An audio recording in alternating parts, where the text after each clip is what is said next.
Bom dia, pessoal! É uma alegria tê-los aqui nesse webinar que foi pensado para vocês. Buscamos trazer conteúdos e convidados que, sem dúvida, irão gerar insights para vocês sobre a perspectiva da cadeia de indústria. Meu nome é Guilherme, sou do time de Growth da Serasa Experian e serei o moderador deste evento. Como palestrantes, teremos três feras aqui conosco: Luiz Rabi, Vilásio Júnior e Maria Leão. Para começar, Luiz Rabi, economista-chefe da Serasa Experian, formado em economia, mestre em estatística e doutor em economia. Já foi economista-chefe dos bancos BMC, BIC Banco e diretor de fundos e incentivos fiscais do Ministério da Integração Nacional. Na sequência, temos o Vilásio Júnior, gerente executivo de soluções aqui da Experian, engenheiro com MBA em gestão de negócios. Possui mais de 16 anos atuando como gestor de risco de crédito em empresas como Credicard, Itaú, Sorocred e Lentico, além de passagens pelo SPC e Boa Vista. E para finalizar, temos a Maria Leão, nossa gerente executiva de consultoria, advogada com especialização em gestão de projetos. Possui mais de 20 anos de experiência atuando nos segmentos de bancos e seguros, com longas passagens no Citibank e na seguradora de crédito Coface, nas áreas de crédito e cobrança, tanto PF como PJ. Passando rapidamente pela nossa agenda, iniciaremos nosso evento com Luiz Rabi trazendo o cenário econômico do Brasil. Na sequência, o Vilásio trará a contextualização do mercado e a Maria Leão apresentará alguns estudos B2B, tudo isso com foco no segmento de indústrias. Muito importante, fiquem conectados aqui conosco. Ao final, teremos um sorteio para os participantes, teremos um tempinho para perguntas e respostas, então fiquem à vontade para enviarem as dúvidas conforme o andamento da apresentação. E por último, enviaremos uma pesquisa de satisfação para que possamos melhorar a cada novo encontro. Aproveitem, pessoal! Rabi, seja muito bem-vindo, agora é com você. Ok, então, muito bom dia a todos que estão nos acompanhando nesta manhã, nesse assunto tão importante, ou seja, como é que está evoluindo o cenário econômico e de que forma nós podemos enfrentar esses mares ainda bastante revoltos, tanto da economia brasileira como da economia internacional. Acho que do ponto de vista aí de cenário econômico, né, o que se mais fala hoje, tanto aqui no Brasil quanto lá fora, é a inflação. A inflação que de fato se acelerou bastante a partir de meados do ano passado, não só aqui no Brasil, mas em praticamente todos os países, na Europa, Estados Unidos, vivendo as maiores taxas de inflação dos últimos 40 anos, e hoje isso é um problema para praticamente todos os países, né, conviver, né, e de que forma, né, promover, né, uma desinflação das suas economias. Né? Então, aqui no Brasil, né, o nosso quadro não é muito diferente do que está acontecendo lá fora. Nós chegamos a ter a inflação rodando na casa dos 12% ao ano, ali por volta de maio, junho deste ano, né? E de lá para cá, né, algumas medidas do governo, né, algumas medidas pontuais, como por exemplo a desoneração dos combustíveis e também do ICMS, né, sobre os combustíveis e energia elétrica, conseguiu reduzir um pouco essa temperatura inflacionária. Hoje nós estamos aí rodando com uma inflação aí pouco superior a 8% ao ano, é ainda um número elevado, tanto é que o Banco Central tem promovido aumentos sistemáticos das taxas de juros justamente para fazer com que a desinflação, né, não apenas por fatores pontuais como esse do ICM, mas uma desinflação consistente, né, ocorra ao longo dos próximos trimestres. Né? Se nós olharmos, né, as projeções que foram divulgadas nesta última segunda-feira pela maioria dos economistas de bancos e consultorias econômicas, que é divulgado ali toda segunda-feira pelo relatório Focus do Banco Central, as projeções dão conta de que essa convergência para a nossa meta ideal de inflação, que é algo entre 3,5 mais ou menos, né, 3,25, 3,5, só vai acontecer lá por volta de 2024. Isso significa que nós ainda conviveremos, né, até lá, ou seja, até o final de 2024, com taxas de inflação acima da meta. Né? Ou seja, a desinflação, de fato, vai ser muito lenta, ou seja, é muito fácil estragar um ambiente econômico, né? Consertar é muito mais custoso e muito mais difícil. E justamente para fazer esta desinflação, que ainda vai demorar praticamente 2 anos, né, para 1 ano e meio, né, para ser completada, né, é que nós temos vendo cada vez mais o nosso Banco Central aumentar as taxas de juros. O próximo slide disso nos mostra, né, que desde meados de 2021, né, quando a Selic estava ali em 2%, ali no auge da pandemia, né, no âmbito ali das medidas, né, que foram tomadas pelo governo para superar os piores momentos econômicos da pandemia, né, a taxa Selic só fez subir, né, e continua subindo, né. Hoje, por exemplo, o Banco Central inicia uma nova rodada de reunião, né, para decidir a nova taxa Selic, né, a decisão sai amanhã, aí no finalzinho da tarde, começo da noite, e provavelmente a gente deve ter aí mais um aumento de 25 pontos na taxa Selic, né, indo dos atuais 13,75% para 14% ao ano. Claro que para uma taxa Selic que estava em 2%, chegar em 13,75% ou 14%, não faz muita diferença, né?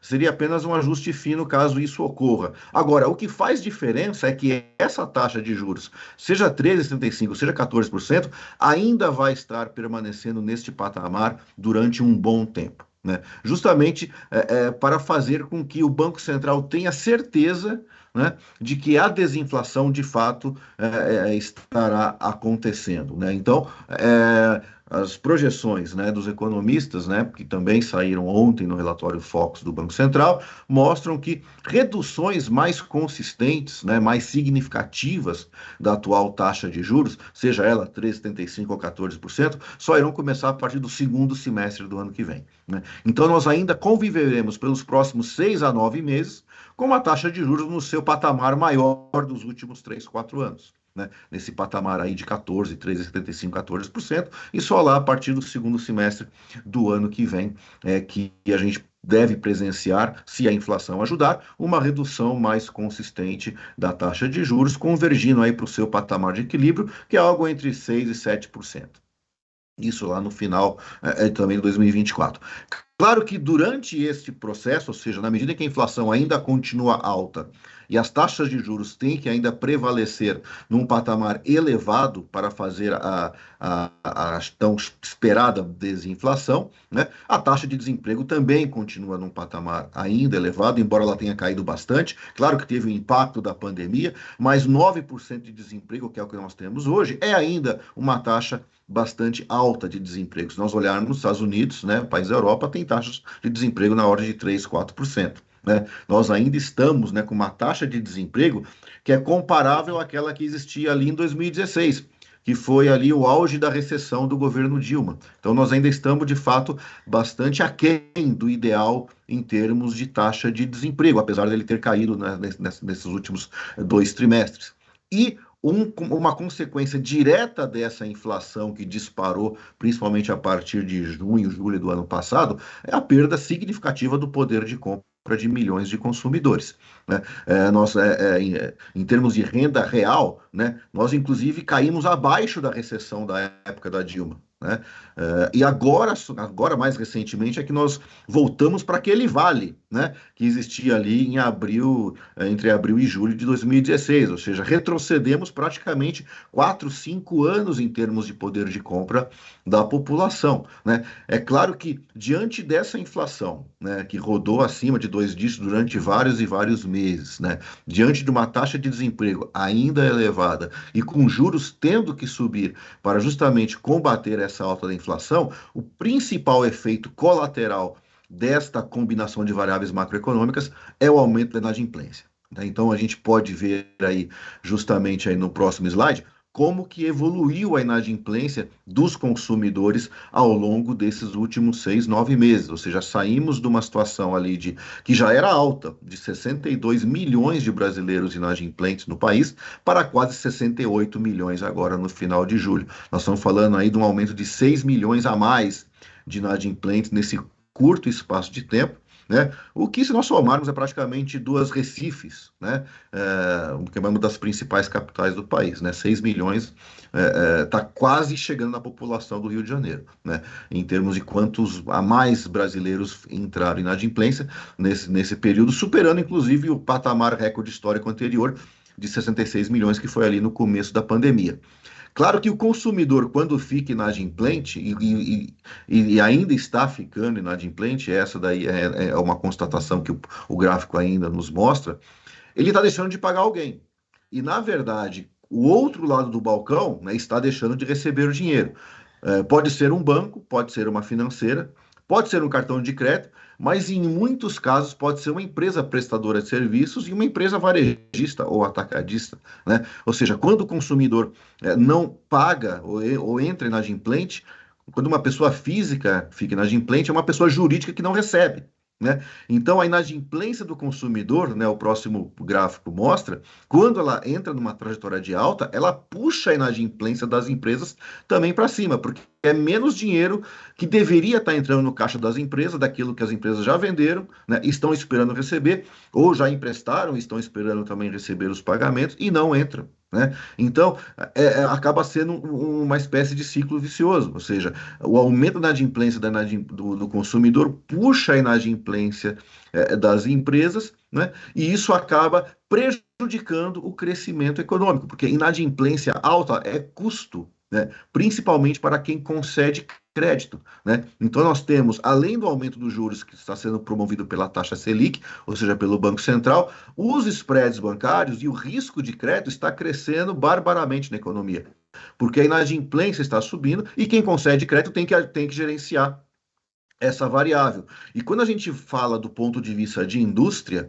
né, nós temos uma situação talvez ainda mais complicada, porque para a indústria, por exemplo, aumento de inflação, ainda mais puxado por commodities, é custo, é muitas vezes custo. Né? Então, nós estamos num setor industrial que está enfrentando aumento de custos por conta da inflação, principalmente puxada de commodities, aumento de taxa de juros, né? Seja pela Selic, seja pelo aumento do spread bancário para compensar a inadimplência, está tendo aumento de custo financeiro, então, aumento de custos operacionais, aumento de custos financeiros, e está enfrentando o enfraquecimento da demanda que vai estar derivado do aumento de juros.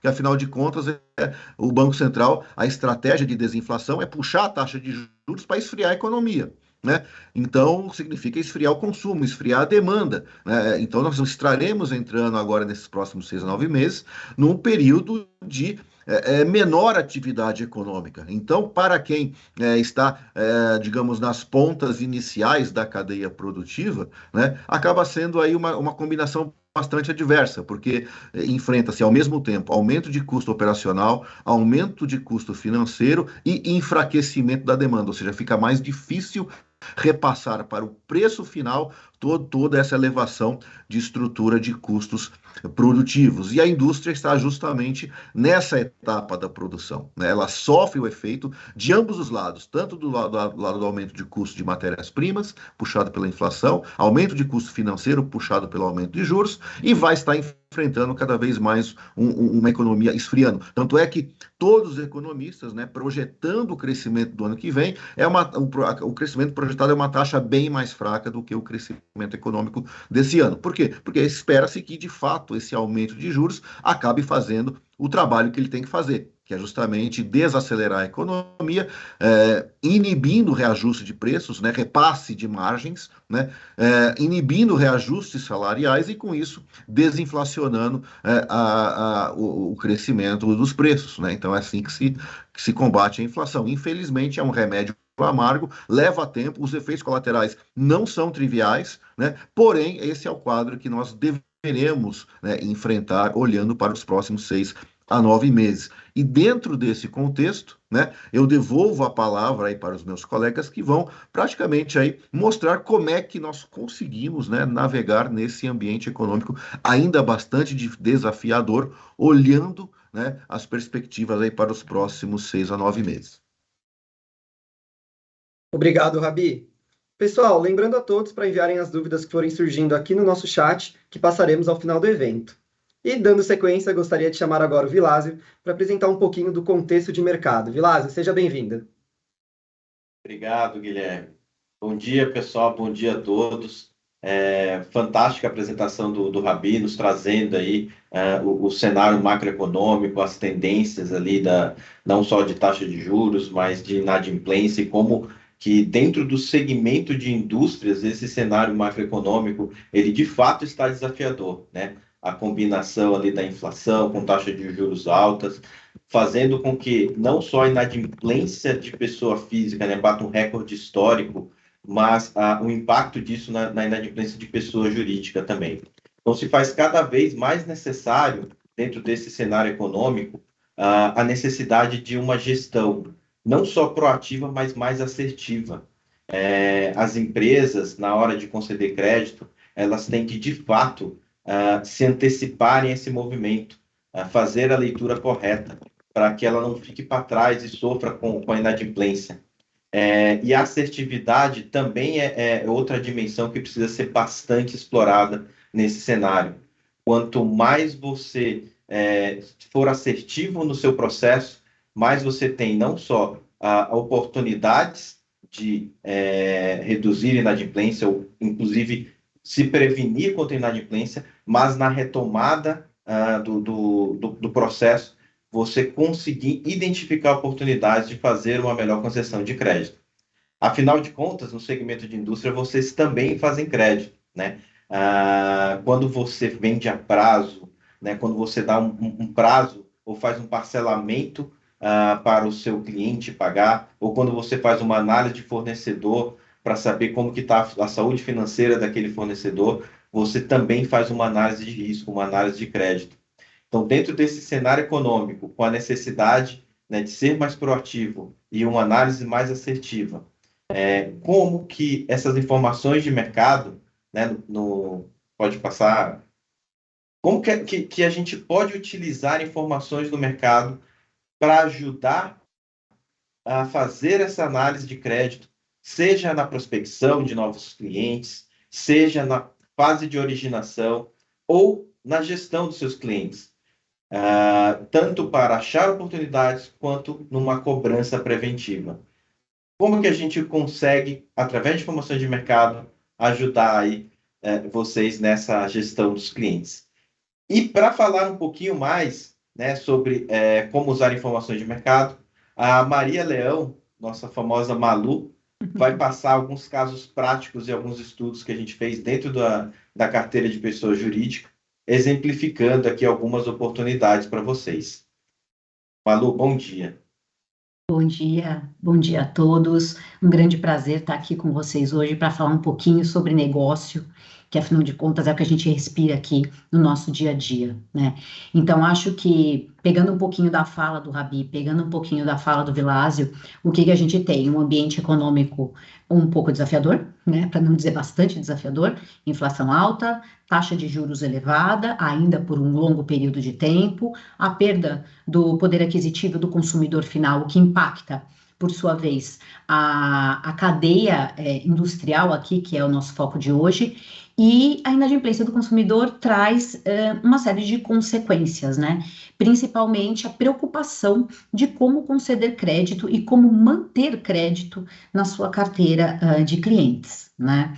Então, além disso, como também fala do Vilásio, a importância da assertividade da concessão, a assertividade da manutenção e a importância que a indústria tem nessa grande cadeia, né? Se a gente tem problema de alta taxa de juros em bancos, em financeiras, a indústria ela passa a ser sim ter um papel primordial na manutenção dessa cadeia, né? Então, qual foi a minha proposta hoje aqui? Tangibilizar para vocês como é que a gente consegue trazendo todos esses insumos, como que a gente consegue colocar na prática, né? E que insights e que provocações que eu posso trazer para vocês aqui hoje, de como a gente pode, no dia a dia, ter um maior controle, uma maior gestão da nossa carteira, né? Então, qual foi a nossa proposta aqui hoje?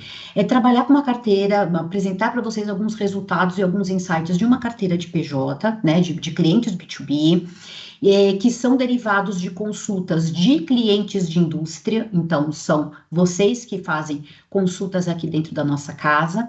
Então, a partir disso, nós colhemos aí 150 CNPJs de indústria e fizemos uma observação na carteira de consulta dessas empresas nos últimos tempos. Nós vamos trazer mais detalhes para vocês na frente.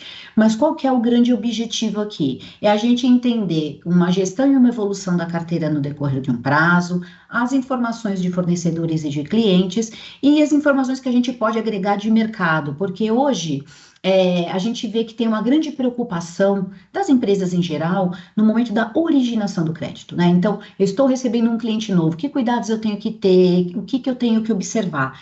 E depois que esse cliente entra na carteira, né? Eu estou olhando para ele com carinho, a gente está num ambiente econômico que ele vem trazendo, de certa forma, uma deterioração, né, da situação das empresas. Então, a importância da gestão da carteira, né? Então, qual é a nossa proposição aqui? A gente vai trazer um descritivo dessa carteira, então a gente vai trazer alguns grandes números que a gente observa nessa base de estudo, e depois eu vou destrinchar lá na frente algumas outras discussões, tá bom? Então, qual é o perfil dessa carteira que a gente está trabalhando?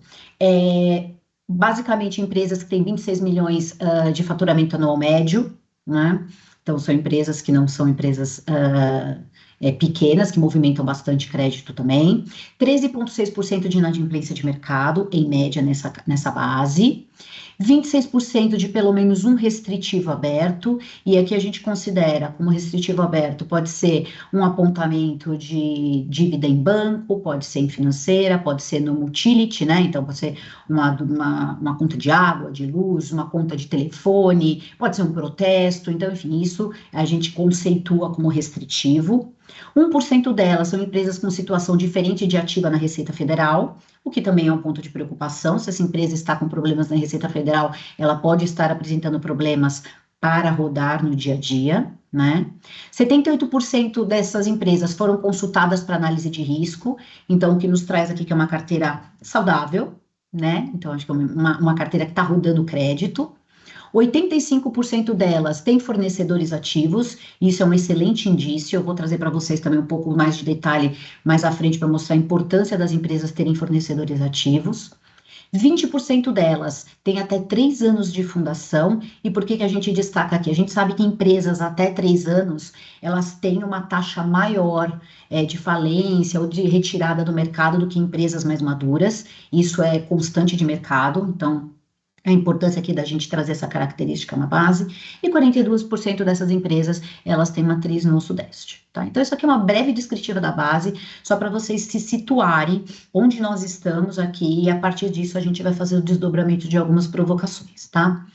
Então, bom, primeiro ponto que eu acho que é bastante importante aqui, e que eu acho que é o dia a dia aqui de quem toma crédito e quem concede crédito, é a distribuição do risco versus a inadimplência, né? Nós temos um produto que é o Score. O score ele é uma pontuação que vai de 0 a 1000, onde ele tem por principal objetivo responder qual é a probabilidade de inadimplência que uma empresa tem olhando um período, né, uma janela de 6 meses. Né? E o que acontece nesse score? Então ele vai trazer qual é a probabilidade média daquele grupo esperada para 6 meses. Então a gente normalmente quebra esse score em 5 grandes quebras de risco, que vai desde baixíssimo até altíssimo risco. Aqui a gente trouxe uma distribuição de 200 em 200 pontos, né, somente para facilitar a leitura, onde a gente vê ali que 24,10% das empresas dessa base, elas estão em altíssimo risco, com uma inadimplência média esperada de 44,5%, enquanto vocês vão vendo ali com a distribuição, né, a participação da distribuição ali na coluna do meio, e ali na coluna da direita, o percentual de inadimplência esperado. Então, a gente vê ali que o score, ele está ordenando, então, quer dizer, realmente o altíssimo risco, ele tem uma maior inadimplência, o baixíssimo uma menor, e está ordenando ali, então quer dizer que o score ele está aderente a essa carteira, né? E a gente tem a distribuição do porte por inadimplência também, então a gente vê ali que grande parte dessa carteira é uma carteira small, pela nossa quebra aqui de classificação de porte de empresa a considerar o faturamento médio ano, então a gente tem ali uma carteira de 87,30% de small com uma inadimplência mais alavancada, que também é uma característica desse segmento, e depois a gente tem ali algumas distribuições dos outros demais portes e das inadimplências esperadas. Temos ali o Corporate Plus com 5,8% de participação, com uma inadimplência um pouquinho até mais elevada ali do que a gente costuma ver. Provavelmente a gente tem empresas grandes aqui que estão dando uma alavancada na inadimplência esperada, tá? Mas só para vocês entenderem como é que a gente começa a fazer uma análise de risco quando a gente olha esse produto, tá bom? Por favor, produção, na próxima slide. Então, vendo essa primeira descritiva da base, né? Entendendo como funciona, como que eu posso enxergar essa minha carteira de clientes, que é o que vocês podem fazer também dentro de casa. Que insights eu tenho, né? Que insights que eu posso ter a partir de agora para atuar numa avaliação de carteira? Então, muito bem, eu trouxe aqui vou trazer na abertura aqui de 4 grandes variáveis, né, ou visões para fazer algumas provocações aqui para vocês. Então, primeiro, a distribuição de restritivos. Então, vocês veem que aqui a gente trouxe alguns períodos de avaliação dessa carteira, então, desde o primeiro semestre de 20 até o primeiro semestre de 22, e nós trouxemos ali qual é a distribuição de empresas que possuem pelo menos um restritivo ativo no momento do corte da base, né? Então, a gente vê, comparando ali primeiro semestre de 21 com o primeiro semestre de 22, até para a gente ser justo com sazonalidades e tudo mais, a gente vê que aumentou a quantidade de empresas em pelo menos 2 pontos percentuais em que apresenta um restritivo ativo. O que isso quer dizer? Pode ser, sim, uma consequência que o próprio Rabi escreveu, o consumidor final está falhando nos seus pagamentos, por sua vez a empresa passa a ter dificuldade de honrar também os seus pagamentos. Pode ser uma situação em que ela já está muito alavancada, ela já buscou muito crédito no mercado e não está conseguindo rodar a sua operação do formato que ela gostaria.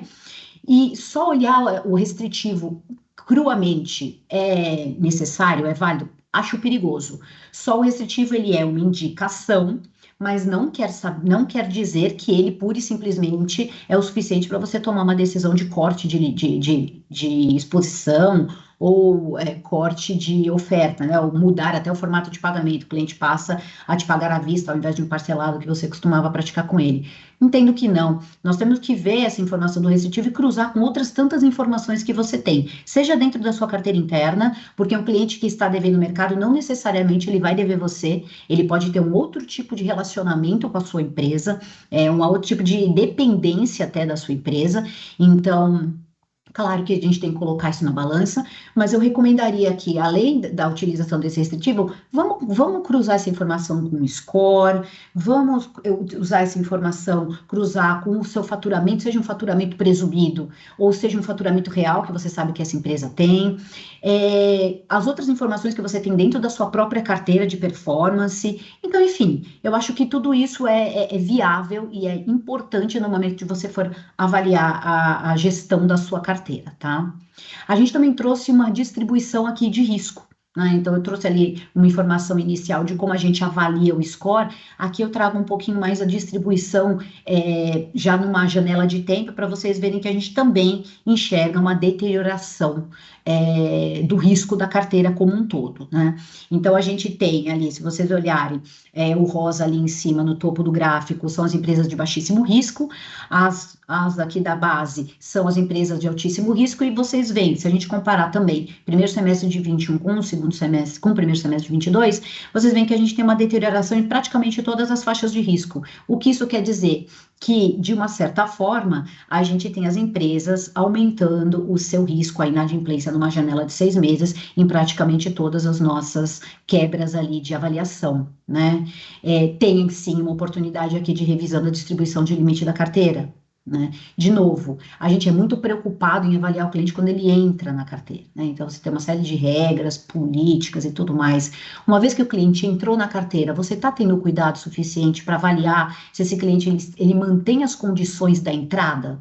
Ele se mostra saudável, ou a sua carteira pode chegar até num determinado momento para o seu controle de PDD, em que você tem que trabalhar com o exposure que já existe na sua carteira.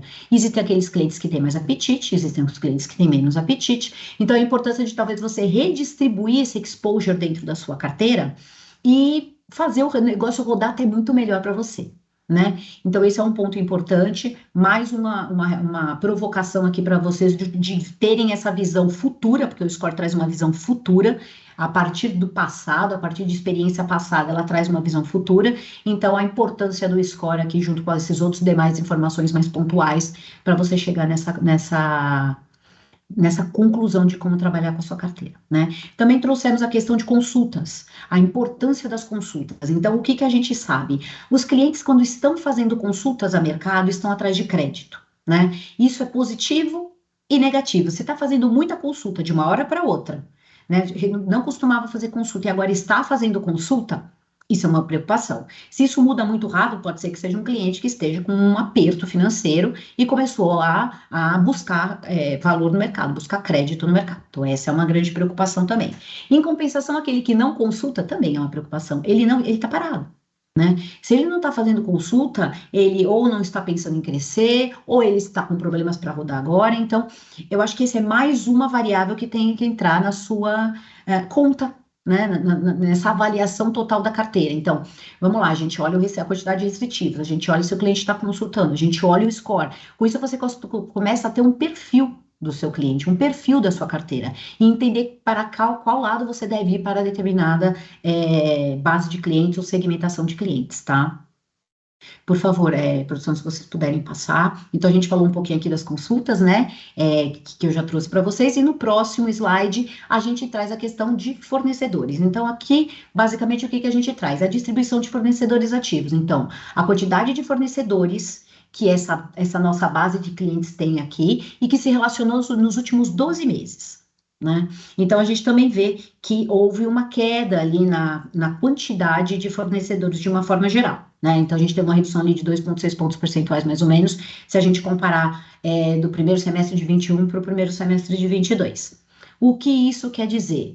Cliente sem fornecedor, assim como a gente deu uma olhada lá em consulta, é um possível cliente arriscado, porque é um cliente que não está movimentando, ele não está não está recebendo os insumos dele, ele não está, a princípio, aberto a ter fornecedores, isso é um ponto de preocupação.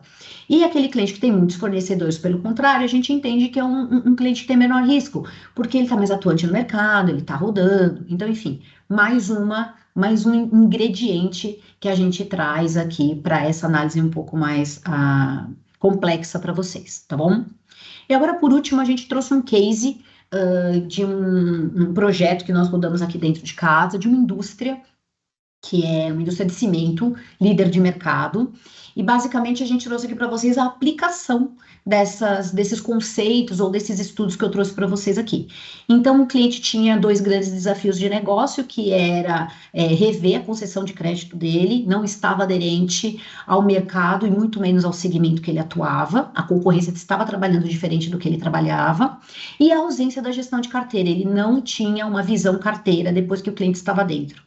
Ele não fazia revisões de limite constantes, periódicas, ele não reavaliava o cliente uma vez dentro de casa, ele simplesmente observava a experiência do cliente única e exclusivamente com ele, o que, ao meu ver, é um perigo, porque o cliente ele pode sim ter um perfil com você por um período de tempo, mas se você não está olhando o que está acontecendo no mercado, ele pode ter uma mudança perigosa de comportamento com você de uma forma inesperada, né? Então, é bom você ter essa visão de o que está acontecendo no mercado, porque você pode antecipar um eventual comportamento desse cliente na sua carteira, né?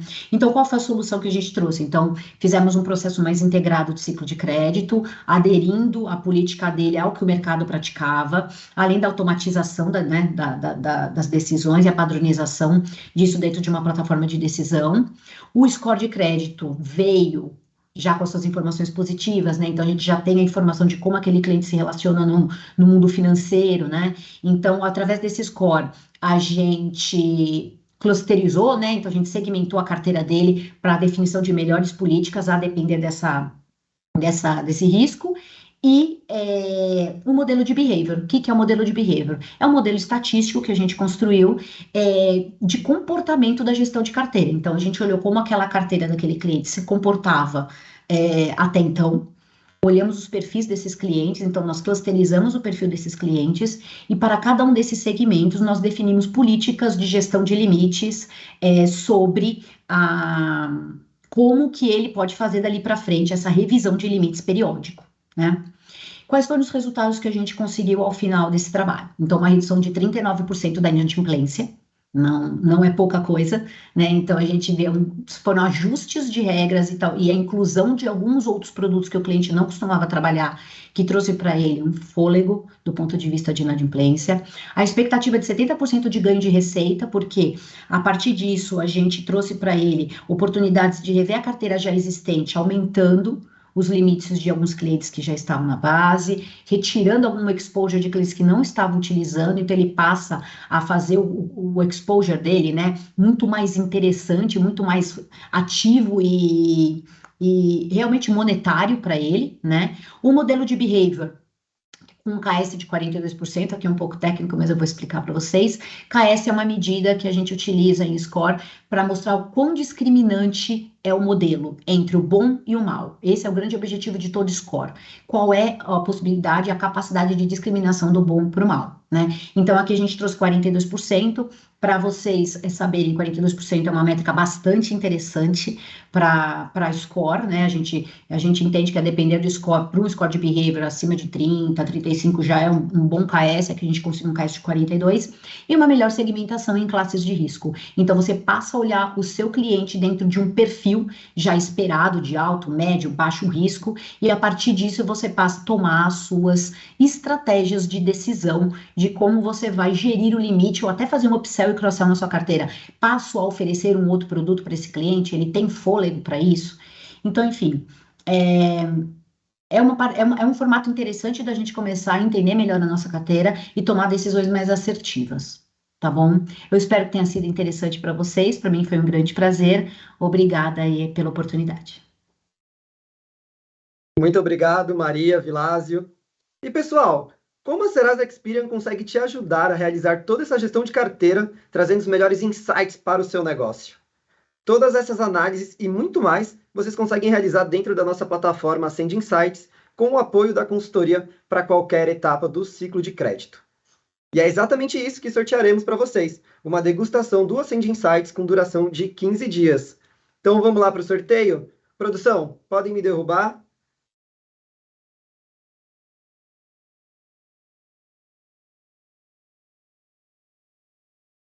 Vamos lá. João Pedro Logato Chimento, parabéns. Lá do Ipiranga Produtos de Petróleo. Para você ativar os 15 dias do Ascend Insights, só procurar seu executivo de vendas até o dia 20 de outubro e começar a desfrutar todos os benefícios da plataforma. Muito obrigado, produção. Podemos voltar, que agora chegamos nas perguntas e respostas e já temos aqui algumas bem interessantes. Querem colocar todos os palestrantes agora, porque a primeira pergunta já é bem direcionada aqui para o Vilásio. Então, Vilásio, de quanto tempo pode ser feito uma reanálise em um cliente na Serasa? Bem, pessoal, isso depende um pouco aí o tipo de análise que você quer fazer, né? Se você é uma indústria, por exemplo, que trabalha ali com alguns clientes, alguns parceiros já há bastante tempo e conhece, né, bastante sua carteira de clientes, você pode espaçar um pouco, né, essa reanálise. Entretanto, se você está começando um relacionamento, você tem uma carteira de clientes mais recente, é bom você estar sempre reavaliando, né, essa carteira e também dependendo do cenário econômico, né? Esse cenário, então, que a gente está vivendo aqui, né, com bastante incerteza, bastante desafiador, a recomendação é que você avalie, né, pelo menos uma vez por mês ou bimestralmente, pelo menos, a sua carteira. É o recomendado para você, de fato, manter a sua carteira saudável e ter uma análise de crédito bem assertiva. Maravilha. Muito obrigado, Vilásio. A segunda também é para você. Então, como fazer uma gestão de risco adequada para uma empresa PJ recém-criada? Essa é muito interessante, né? Porque, historicamente, empresas recém-criadas, você pode ter uma probabilidade maior, né, de incorrer em risco, porque você tem menos informação sobre aquela empresa. Porém, a empresa ela é composta por quê? Por sócios, né? Então, você consegue fazer uma análise, talvez, dos sócios, comparar com o setor. E, recentemente, a Serasa lançou um novo score PJ, que é exatamente para esse público, de empresas recém-criadas. Esse score ele leva em consideração exatamente o histórico dos sócios, né, a capacidade financeira dos sócios na pessoa física, que outras empresas que esses sócios têm. Então, ele leva em consideração todo esse ecossistema ali relacionado aos sócios e uma comparação com o setor que essa empresa faz parte, para você fazer um pareamento ali, empresas desse mesmo segmento, com uma composição societária parecida, como que elas se comportaram quando elas estavam nessa fase aí, recém-criadas. Então, hoje a gente tem um score recém-lançado mesmo, que é um score para empresas recém-criadas, que pode ajudar você a ser mais assertivo aí nessa análise desse tipo de empresa, tá? Show. Próxima pergunta. Maria, agora para você. Poderia falar um pouco mais com relação ao score? Quais informações são levadas em conta para se ter esse indicador? Como devemos avaliar a pontuação de score? Bom, vamos lá. O score ele é uma das variáveis que a gente avalia quando faz uma tomada de decisão, seja para originação ou seja para manutenção da carteira, né? Então, normalmente aqui quando a gente faz as nossas avaliações, por que a gente olha o score? Sempre olhando qual é a previsão de inadimplência que ele traz. Então, cada empresa tem o seu apetite de inadimplência. Então, cada empresa sabe até onde ela pode ir e qual é a oportunidade que ela tem de trazer novos clientes versus a inadimplência esperada ou prevista daqueles clientes. Então, primeira coisa que você tem que entender é qual é o apetite de inadimplência que você tem versus qual é o tamanho da sua estratégia para você aumentar a sua carteira, ou crescer com novos produtos, enfim. Então, o score ele sempre vem nesse sentido, tá? Então, ele olhando a inadimplência, você passa a cortar a sua base entre alta, média e baixo risco, ou até mesmo do baixíssimo ao altíssimo, para você ainda granularizar ainda mais a sua base em 5 grandes clusters, né, de risco. Mas, como eu disse, eu não vejo o score como sendo uma ferramenta única de trabalho. Ele pode fazer essa primeira quebra, né, para trazer essa visão de risco, mas as outras informações que eu comentei aqui, que pode ser um apontamento de restritivo, que pode ser uma quantidade de consultas, uma renda faturamento daquela empresa, né, seja ele presumido por meio de um modelo nosso, ou seja, até o real que vocês já têm dentro de casa, isso também entra na decisão de risco. Então, você pode dar para aquele cliente mais arriscado, você pode conceder um limite menor, ou você pode trabalhar com um formato de pagamento diferente. Ao invés de você trabalhar com um parcelado, você pode trabalhar com uma venda à vista, ou você pode trabalhar com um parcelamento um pouco mais enxuto, ou com uma entrada maior. Então, quer dizer, o score ele te dá um cheiro de risco da carteira, mas ele não é o decisor para você fechar a porta ou escancarar a porta, né? Eu acho que, nesse caso, o score ele é um primeiro ponto, ele te traz uma primeira visão da carteira, e a partir daí você traz adições de informações, sejam elas internas de histórico que aquele cliente já tem com você, ou seja, informações que o mercado já está captando e te traz para você bater o martelo. E daí, quanto de restritivo que eu vou suportar para um determinado cliente, para um determinado cluster de clientes, né? Qual consultas, o que pode me chamar atenção aqui ou não? Isso é um estudo muito cliente a cliente e que leva em consideração a estratégia de cada um. Então, eu espero ter respondido aí a pergunta do colega. Show. Rabi, temos uma aqui para você. Qual a tendência de inadimplência? Crescer mais, se estabilizar ou diminuir? Excelente pergunta. No curtíssimo prazo, a tendência, como eu comentei, é uma tendência de alta. Nós ainda estamos com uma inflação bem acima da meta, bem acima do ideal. Essas desonerações do ICMS, elas têm data e hora para acabar, vai até o final do ano. Talvez tenha algum acordo aí do novo governo com os governadores para manter, ainda que parcialmente, essas desonerações do ICM, mas a inflação ainda é algo que incomoda bastante e ainda mantém a renda do consumidor, de certa forma, deprimida, né? Então, no curtíssimo prazo, né, pelo menos aí até o final deste trimestre, os números ainda devem continuar subindo, né? Aí, por volta do final do ano, quarto trimestre, a gente pode ter alguma estabilização, porque sazonalmente nós temos aí um período mais aquecido em termos de geração de emprego, né? As vendas de Natal, contratações temporárias por parte do varejo, o ingresso no 13º salário na economia a partir do final de novembro. Isso normalmente dá uma segurada, né, nessa tendência de aumento da inadimplência. Então, a gente pode ter alguma estabilização aí no final do ano, aí, praticamente aí nos últimos 2 meses, né, de 2022. Agora, o ano que vem, né, é uma grande incógnita, porque isso vai depender, obviamente, da política econômica do próximo governo, né? Nós temos aí 2 candidatos que estão praticamente disputando aí o palmo a palmo, né? Se vai ter aí segundo turno ou não, né? Alguns falam em vitória de ambos os candidatos, né? Cada um está puxando a sardinha para o seu lado, né? De que vai ser liquidada a fatura no primeiro turno. Mas o fato é que é o seguinte, né? Se Bolsonaro ganha, a política econômica basicamente é essa que está aí.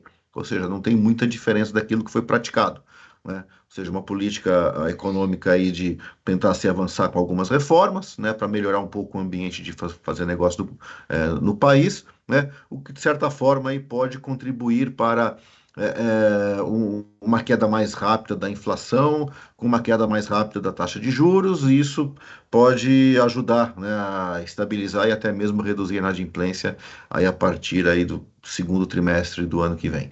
Se o Lula ganha, aí também depende, né, porque nós tivemos, né, se nós olharmos, né, os 2 mandatos, né, no qual o Lula foi presidente ali no começo dos anos 2000, nós tivemos 2 mandatos do ponto de vista de política econômica muito diferentes, né? O primeiro mandato foi praticamente ali na época do Palocci, por exemplo, e tinha uma equipe muito boa na economia. Assim, do ponto de vista econômico, o primeiro mandato foi assim impecável, né?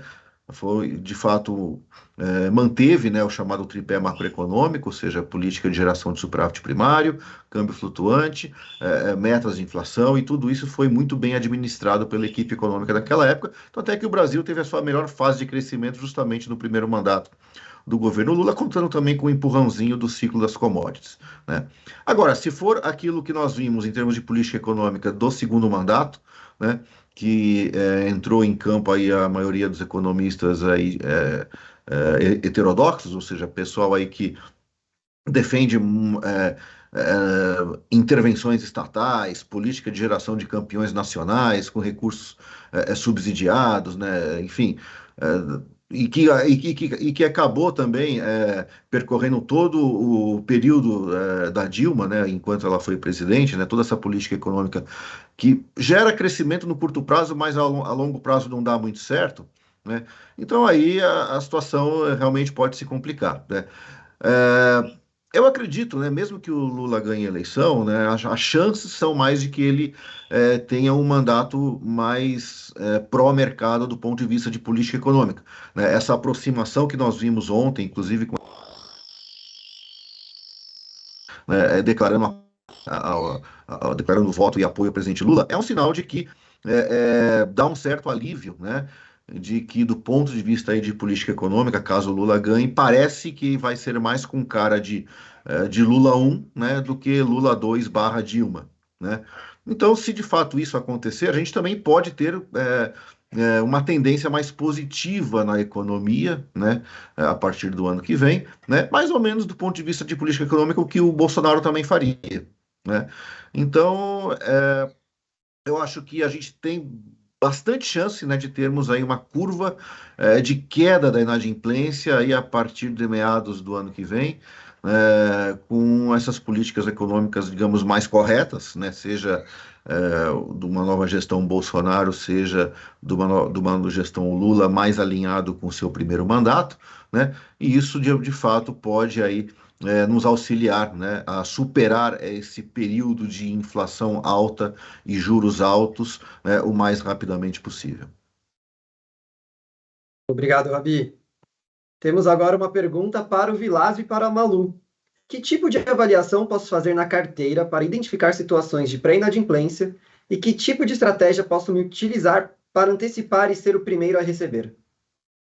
Bacana. Vou começar aqui, Malu, aí você me complementa, tá? Perfeito. De novo, voltando aqui na palavra-chave, né, ser proativo e ser assertivo.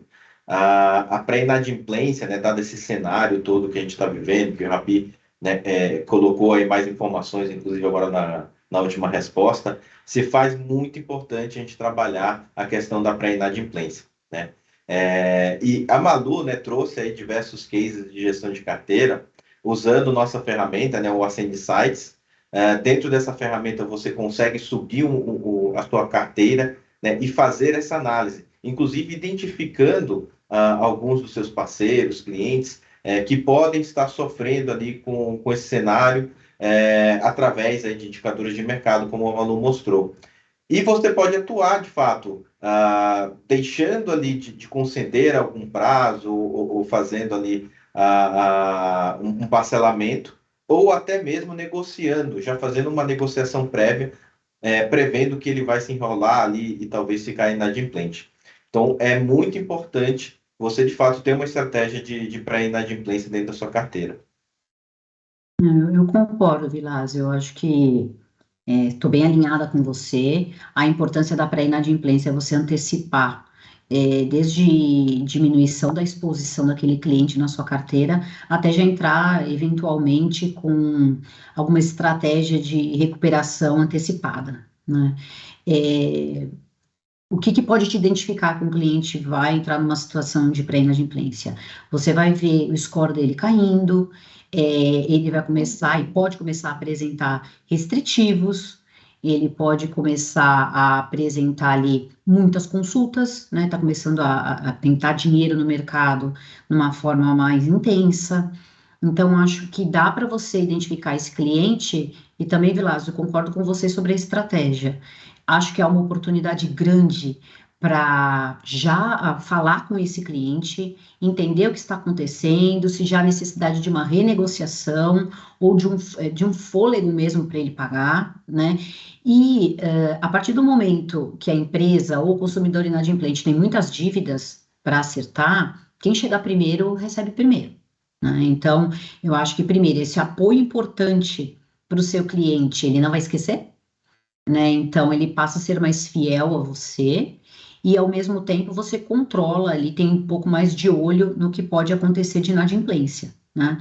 Então acho que olhar previamente sim, através de produtos existe, tá? Dá para a gente fazer essa avaliação e, como estratégia de atuação, já abordar esses clientes e estudar um formato aí de renegociação da dívida, ou até de que formato que vocês podem seguir em conjunto para evitar que essa dívida se torne efetivamente uma inadimplência. Show.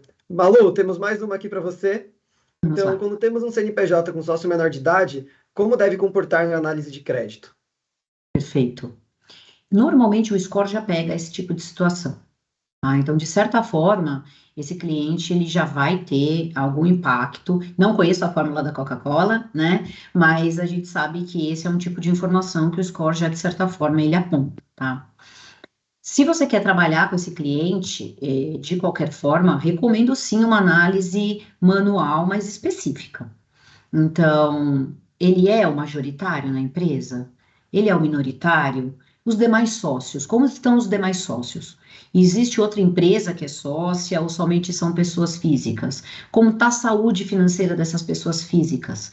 Qual é o histórico dessa empresa em crédito, com você ou no mercado? A entrada desse sócio menor de idade, ela é recente? Ela não é? Vale a pena até conversar com a própria empresa para entender por que esse menor de idade está fazendo parte do quadro de sócios, né? Então, sim, a gente de certa forma consegue apontar isso no score, mas eu recomendo uma análise manual muito mais cuidadosa e fora de uma política padrão. Realmente é um ponto a ser observado com cuidado. Obrigado, Malu. Maravilha, pessoal. Infelizmente, tudo que é bom dura rápido, né? Conta do horário aqui. Por hoje é isso. Gostaria de agradecer mais uma vez a presença de todos os convidados e palestrantes e também reforçar mais uma vez que enviaremos uma pesquisa de satisfação e a resposta de vocês é super importante para melhorarmos cada vez mais. Obrigado, pessoal, e até a próxima. Obrigado, pessoal. Até logo. Tchau, tchau, até logo.